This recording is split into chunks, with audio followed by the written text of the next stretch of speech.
hand in hand, but before you tackle those projects, Sharon has all the painting tips you're going to need to know, regardless of what you want to paint. Now, that could be brick, it could be stucco, it could be the window trim. You've got tips. Yeah, because you know what? You pretty much can paint a lot more materials than you think. Yes. I'm actually not going to talk about wood because I could do an entire segment on that, which I will probably later in the season. Yes. But with every other material, like there's so many things that you have to consider. And most of us, when it comes to the exterior, are probably going to hire a professional. And that's a really good thing to do because A, you probably don't want to get up on a ladder if you've got a tall house. B, you don't know, there's a lot more prep involved than with the interior. Yeah. And, you know, it's just a lot of work. It's a lot of work, and it can be very tall. It can, right? Yes, you might have to go very high, because that might be dangerous. It can be dangerous, so you really want to know what you're doing.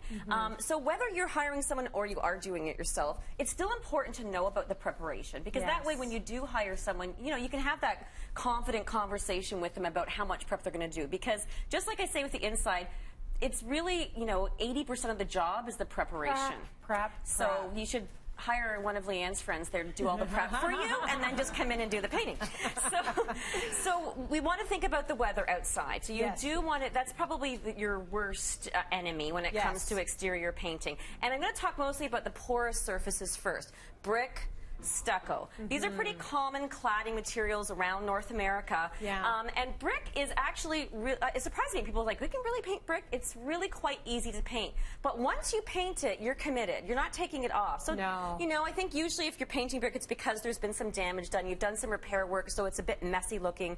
You want to give it a consistent look. Or you really just don't like the color and you want it to feel more modern, right? So that's what you're against. So when it comes to brick, you want to make sure that it's clean. Actually, when it comes to everything outside, clean, dry, and dull. You don't want to be painting extra shiny materials. Brick is perfect. It's porous. So assuming it's clean, it has no mildew on it, you can really just use a scrub brush to take off any dust. If it's really crumbly, like if the brick is really, really old and it's crumbly, you might need something like, you would definitely want to use a primer in that case, like a Masonry Primer, like the Ultra Spec, that's specifically for that, and it actually strengthens the integrity of the product, of the substance before you paint it. But in most cases, just like if you're doing your brick fireplace inside, you don't need a primer. So if you're using Aura or Regal exterior, they're acrylic latexes, they're made for outside. They're made for all of these different materials. If you're not spraying it, and you're using a roller, you need to use a high density, like a really high pile roller, like this big fluffy guy. So it gets into all those little, the little crooks. Absolutely. Obviously spraying is easier, but most of us, again, if you're doing it yourself, you probably don't have a sprayer, and it takes a lot of time to tape off all the windows and all the things that you don't want. That's right. Right? So if you can, you want to use a roller, you're going to need 2 coats, but I'm just going to show you on here. Kind of easy, so you get that idea. And you can see, like, obviously 1 coat can give you a pretty good coverage, but we always recommend exterior, especially 2 coats. It's just going to give you all the UV protection. It's going to get into all those nooks and crannies, and you're going to have a really nice looking finish. So this is Booth Bay Gray, and we all know that grays are beautiful. We see a lot of grays. It's a nice sort of mid-tone gray. I'm actually going to use that same roller just to go over the stucco. It's pretty much the same thing. Stucco is also a porous material. If it's in good shape, you can just paint right over your white or your cream or your pink stucco. Put whatever color you want on it. Do 2 coats, but do all the preparation. Make sure it's completely dry and clean, and that way your paint is going to last for a long time. Once again, just like the brick, if you have a certain paint, you don't need the primer again. Exactly. If you're using a high-quality acrylic latex like Aura or Regal Select, exterior, you can just go right over unless there's any damage done to any water stains, that sort of thing. And just a simple scrub brush, maybe TSP if there's mildew or a cleaning product, but otherwise you're good to go. Just make sure it's dry.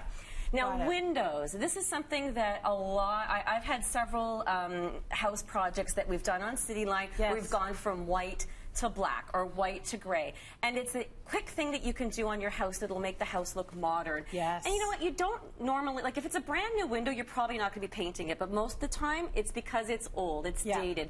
And believe it or not, the old vinyl windows, the older they are, they do weather. Like the vinyl itself does sort of, I won't say disintegrate, but it does become an easier surface to paint. Mm-hmm. So in this case, you also don't need a primer.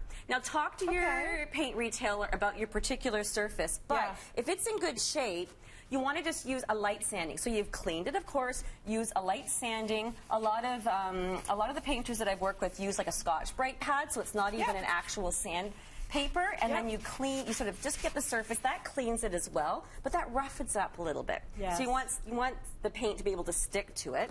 And then this is a job that you could do your own if you're just doing sort of a single level home. It's not that difficult to do. Tape this out yourself. You could tape it. If you're a good painter, you probably won't tape it. I showed a picture of this last night to my painter, and he's like, "You never put green painter's tape on it. Just cut in." Oh, but really? I'm like, it's live TV. I know I'm going to make a mess. So again, a small angle sash brush, and you can see this is Benjamin Moore's wrought iron. It's one of my favorite colors for windows because it's not black, black, black. It has like a really nice sort of charcoal color to it, so that's really pretty. So you kind of want to put that on there, and you definitely want to do 2 coats. A couple of coats, yeah. And the thing with windows is you're not going to be touching it, so it's going to. The good thing is it has a lot of time to cure. It can take the weather once it's cured and it's ready to go. But 2 coats, and there you go. Vinyl siding is very much the same treatment. It's also not a very porous product. Very easy to paint. Again, you want to use an acrylic latex. Like Aura or Regal, and you want to make sure it's absolutely clean and then paint away. Beautiful. Change the color. That's really good. And we want to get you started. Sharon has actually brought down gift certificates for a gallon of Benjamin Moore paint. So our